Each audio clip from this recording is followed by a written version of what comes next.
নমস্কার বন্ধুরা, শুভ সকাল। আশা করি সবাই খুব ভালো আছো। অনুরাগের ছোঁয়ার আজকের পর্বের রিভিউ নিয়ে আমি চলে এসেছি তোমাদের সামনে। বাংলা সিরিয়াল সমাচারে তোমাদের স্বাগত জানিয়ে আজকের পর্বের রিভিউ আমি শুরু করছি। সাক্ষ্যদীপের সাথে জয়ী কথা বলছে। হঠাৎ করে সাক্ষ্যদীপ লক্ষ্য করে যে ডক্টর শ্রীবাস্তব নিজেকে বলেছিলেন যিনি, তিনি সোফাতে বসে আছেন। কাজের মহিলাটি আসে, বলে যে উনি অনেকক্ষণ হলো এসেছেন, আপনাদেরই অপেক্ষা করছিলেন। আপনারা সবাই নিশ্চয়ই চিনতে পেরেছেন যে সেটা আর কেউ নয়, মিশকা। সে এসেছে জয়ীকে আবার ভয় দেখাতে, যাতে জয়ী এমন কোনো কাজ না করে যে জয়ীর মা বাবার বিপদ হয়। সাক্ষ্যদীপ বলে, আপনি হঠাৎ করে? বলে, হ্যাঁ, অ্যাকচুয়ালি জয়ীর তো সামনে চোখের অপারেশন, তাই জন্য একটু সময় বের করে আসলাম আর কি। ভাবলাম যে মাঝে মধ্যে যদি জয়ীর কাউন্সিলিংটা হয় তাহলে খুব ভালোই হবে। জয়ী তো ভয় পেয়ে যায়, তার বাবার হাত চেপে ধরে, বলে, আমার কোনো কাউন্সিলিং লাগবে না পাপা, আমার অপারেশনে কোনো ভয় নেই, প্লিজ আমার কোনো কাউন্সিলিং লাগবে না।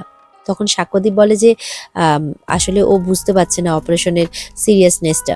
বলে, আমি বুঝতে পারছি পাপা, আমার কোনো কাউন্সিলিং এর দরকার নেই। সাক্ষ্যদীপ তখন বলে, আচ্ছা, ও যখন চাইছে না, আসলে আমি আছি, মা আছে, আমরা সামলে নেব ব্যাপারটা। তখন মিশকা বলে, আসলে আপনারা তো ডক্টর নন। সাক্ষ্যদীপ বলে, হ্যাঁ অবশ্যই আমরা ডক্টর নই, কিন্তু এমন একজন আছে যাকে জয়ী মা বলে সম্বোধন করে, তিনি ব্যাপারটা অনেকটাই সামলাতে পারবেন, কারণ তার কাছে অনেকটাই কমফোর্ট জোন মানে বলে মনে করে আর কি ওনাকে আমার মেয়ে জয়ী। তখন মিশকা বলে, ও আচ্ছা আচ্ছা, তার মানে জয়ী ওর মাকে খুঁজে পেয়েছে। তখন জয়ী মনে মনে বলে যে একে এইভাবে থামানো যাবে না, কিছু একটা করতে হবে, ওকে দেখাতে হবে যে আমি ভয় পেয়েছি, না হলে ও একের পর এক থ্রেট দিয়ে যাবে। এই সিচুয়েশনটা আমাকে এখানেই থামাতে হবে। শিখা বলে, তাহলে আমাকে আর তোমার প্রয়োজন হচ্ছে না জয়ী, তাই তো? জয়ী বলে, না না, প্রয়োজন হবে, কাউন্সিলিং লাগবে আমার আপনার। সাক্ষ্যদীপ তো অবাক হয়ে যায়। মিশকা হাসে, বলে, ও আচ্ছা ঠিক আছে, তোমার উপকার করে আমার ভালোই লাগবে, বলে কফিটা ঠান্ডা হয়ে যাচ্ছে, আমি নিয়ে নিই, তারপরে কথা বলছি। সাক্ষ্যদীপ মনে মনে ভাবে, জয়ীকে আমি ঠিক বুঝতে পারছি না। জয়ীর এই ব্যবহারে অনেকটাই অবাক হচ্ছেন সাক্ষ্যদীপ। এদিকে তো উর্মি তার লাগেজ গোছাচ্ছে এখান থেকে যাবে বলে, আর এদিকে দীপ তো বাহানা মানে কেঁদেই চলেছে, সমানে বলে যাচ্ছে, বাবা কখন আসবে, বাবা কখন আসবে। বলে, শোন, মাথা খারাপ করিস না কানের কাছে, তোর বাবা আসবে না। বলে, কেন আসবে না? বাবা না আসলে আমি কিন্তু এখান থেকে কোথাও যাব না। তখন উর্মি বিরক্ত হয়ে বলে, ঠিক আছে, তুই এখানেই থাক তাহলে, আর না খেতে পেয়ে মর। সেখানে চলে আসে সূর্য আর তার মেয়ে অলি। বলে, এসব কি কথা বলছো তুমি উর্মি? বলে, আপনি আপনি এখানে কি করছেন? বলে, আমি বুঝতে পারছি, আমি জয়কে আসলে থানায় নিয়ে গিয়ে। উর্মি বলে, আপনি ওকে থানায় নিয়ে গিয়ে একদম ঠিক কাজ করেছেন, কিন্তু এখন আপনি কাকে হেল্প করতে এসেছেন আর কেন এসেছেন? তখন অলি বলে, তুমি কিভাবে কথা বলছো কাকিয়া? বলে, এই চুপ কর তুই, তোকে আমি একটুও ভয় পাই না, তোর বাবা পেতে পারে। অলি বলে, আমি তো তোমার সাথে দীপের সাথে দেখা করতে এসেছি। বলে, কি বললি তুই? কার সাথে দেখা করতে এসছিস? আমার সাথে দীপের সাথে? কে হই আমি তোর? দেখতে এসছিস যে আমরা কতটা খারাপ আছি? উর্মি বলে, আপনারা যে এখানে এসেছেন আপনার উড বি ওয়াইফ জানে তো? সূর্য বলে, উর্মি প্লিজ মাথা ঠান্ডা করো, তোমার যা বলার আমাকে বলো। কথা বলে ওর বাবার সাথে অন্য কারো বিয়ে দিতে পারে, তো ওকে ছাড়া কাকে বলবো আমি? উর্মি বলে। এরপরে উর্মি কিছু বলতে গেলে সূর্য চিৎকার করে, উর্মি শাট আপ, চুপ করো। বলে, গলা উঁচু করে কথা বললেই সবকিছু শেষ হয়ে যায় না? উর্মি বলে, যা গেছে আমার গেছে, আমি বুঝবো। আমার দিদিকে যে মিথ্যে অপবাদ দিয়ে এরকম কাজ করতে পারে, তাকে আমি কোনোদিনই ক্ষমা করব না। আর শুনুন, আপনার আর আপনার মেয়ের সহানুভূতির আমাদের কোনো প্রয়োজন নেই। আমি কলকাতায় ফিরে যাচ্ছি, ওখানে গিয়ে নিজের রোজগারের ব্যবস্থা আমি করে নেব, নিজের ক্ষমতায় আমি বড় করব আমার ছেলেকে। সূর্য বলে, জয় আমার নিজের ভাই উর্মি। উর্মি বলে, আপনার সাথে আমি আর কথা বাড়াতে চাই না, কেউ হন না আপনারা আমাদের। দীপ বলে, তুমি এরকম কেন করছো বা কেন বলছো? আমার খুব ভয় করছে তোমাকে দেখে। তখন অলি ছুটে যায় ভাই ভাই করে তার দীপের কাছে। বলে, ভাই তুই ভয় পাস না, দেখিস। বলে যে, আমার বাবা কি তাহলে আর ফিরবে না? বলে, ফিরবে, দেখিস, আমার মা গেছে তো তোর বাবাকে আনতে, দেখিস মা যেটা বলে সেটাই করে, মা ঠিক ফিরিয়ে আনবে কাকাইকে। তখন সেখানে দীপা চলে আসে, দীপ মানে জয়কে নিয়ে। দীপা বলে, কি ডাকলি তুই আমাকে? দীপা একটু ইমোশনাল হয়ে পড়ে, বলে, তুই আমাকে মানে যেহেতু মা ডেকেছে। অলি তো কি করবে কিছু বুঝে পাচ্ছে না। দীপ তো খুব খুশি তার বাবাকে দেখে, বলে, বাবা ফিরে এসেছে বাড়িতে। তো মিশকা এসে জয়ীর আবার মাথা খাচ্ছে, মানে ভয় দেখাচ্ছে তাকে, বলছে, তুমি একটু শুধরবে না? না তোমার মায়ের প্রাণের কি দাম নেই তোমার কাছে? তোমাকে আর কতবার করে একই জিনিস নিয়ে আমি ভয় দেখাবো বলো তো? জয়ী তো খুব ভয় পেয়ে যায়, দাঁড়াতে গিয়ে পড়ে যাবে কি, তখন মিশকা সামলে নেয়, বলে যে দাঁড়াও, এরকম করো না। রূপা, ওহো তোমাকে তো এখন রূপা বলা যাবে না, তুমি তো এখন জয়ী সরকার, ওরফ রূপা সেনগুপ্ত। রূপা বলে বিশ্বাস করো আমি কাউকে কিচ্ছু বলিনি। মিশকা বলে বলনি, কিন্তু বলবে যে না তার কোন গ্যারেন্টি আছে? তুমি খুব চালাক রূপা, তবে এই ক্ষেত্রে কিন্তু চালাকি দেখাতে যাবে না। মিশকা বলে আমি যখন তোমার বেডরুমে ঢুকে আসতে পারি তখন কিন্তু যেখানে খুশি চলে যেতে পারি।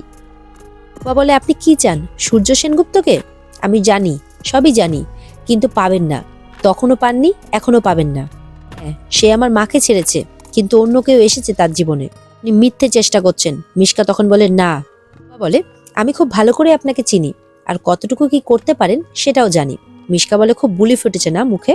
মিশকা বলে আমি কিন্তু তোমার মাকে মেরে ফেলে দেবো, অপারেশনের পর কিন্তু চোখে দেখতে পাবে না মাকে। রূপা বলে আমাকে কেউ চিনতো না, জানতো না, আপনি আমাকে ঠিক খুঁজে বের করেছেন, যদি কিছু করারই থাকতো আপনি অনেক আগেই করে নিতেন। এবার তো উল্টা মিশকা রূপার কথাই ভয় পেয়ে যাচ্ছে। এর আগেও তো আপনি বহুবার চেষ্টা করেছেন, কিন্তু কই, কিছু তো করে উঠতে পারেননি। মনে আছে তো রূপার মায়ের হাতের মার? আমি রূপা, এটা যদি আপনি মাকে জানান তাহলে সাথে সাথে আমি এটাও জানাবো সবাইকে যে আপনি মিশকা। রূপার প্রত্যেকটা কথাতে মিশকা এবার ভয় পাচ্ছে। আপনি কি ভাবছেন আমাকে ভয় দেখালে আমি ভয় পাবো? সেই ভুলটা কিন্তু আপনি করবেন না। আমার মাকে আমি মা বলে ডাকি ঠিকই, কিন্তু মা জানে না যে আমি রূপা।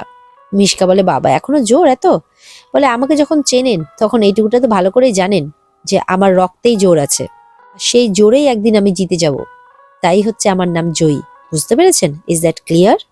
মিশকা হাসে, বলে যতই জোর দেখাও, মুখ দেখে আমি বুঝতে পারছি তুমি খুব ভয়ে আছো।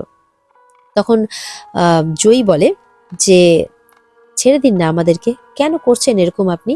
প্লিজ করবেন না, মা বাবা কোনোদিনও এক হবে না, আর আপনি যদি আবারও কিছু করেন আবার আপনাকে জেলে যেতে হবে। আপনি মা বাবাকে মারতে পারবেন না, কি করে পারবেন বলুন তো? তাহলে তো আপনাকে আবার নতুন করে জেলে যেতে হবে। মিশকা রয় মরে গিয়ে বেঁচে আছে সব ঠিক আছে, কিন্তু টিশকা রয় কি করে ক্রাইম করে দায় এড়াবেন? মিশকা তো রূপার কথা শুনে একেবারে ঢোক গিলছে, ভয় পেয়ে গেছে, ভাবতে পারেনি যে রূপা এরকমটা বলতে পারে। রূপা বলে চলে যান আমাদের জীবন থেকে, প্লিজ সরে যান।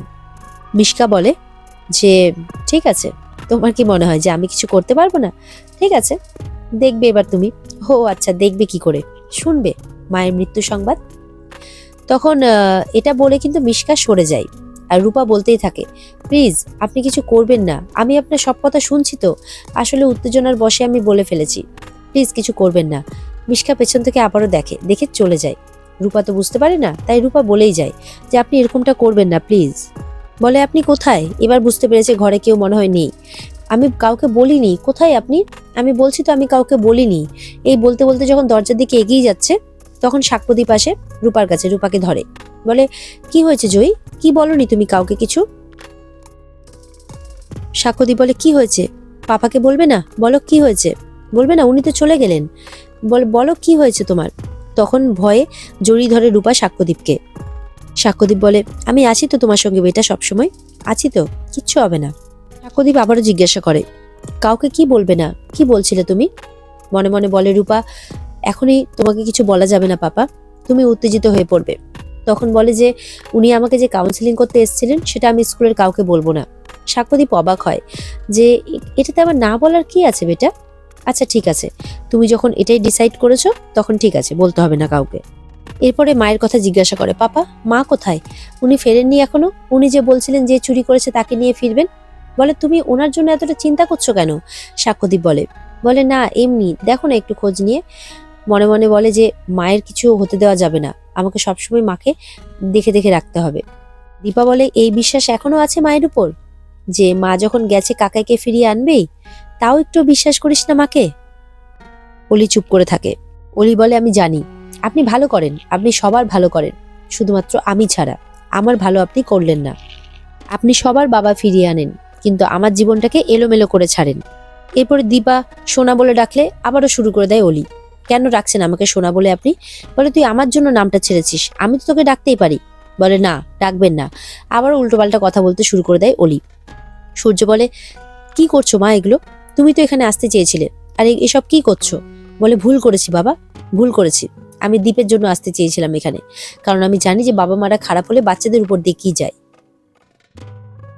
উর্মি বলে, দাদাই হ্যাঁ, আপনি নাকি আমাদের নিয়ে যেতে এসেছিলেন, তাহলে এই প্রশ্নগুলোর উত্তর দিন। উর্মি বলে, অলি খবরদার, তোর কাকায়ের সাথে মানে দীপের বাবার সাথে তোর মা মানে সরি আমার দিদির কোনো তুলনা তুই করবি না। অলি বলে, আমার এখানে আসাটাই ভুল হয়েছে। উর্মি বলে, না আসাটা ভুল হয়নি, কিন্তু আসার পর আমার দিদিকে তুই যদি মনে করিস যে ক্রিটিসাইজ করবি, তাহলে সেটা তুই ভুল করছিস। এরপরে এই সমস্ত কথাবার্তা হতে হতে অলি সেখান থেকে বেরিয়ে চলে যায়।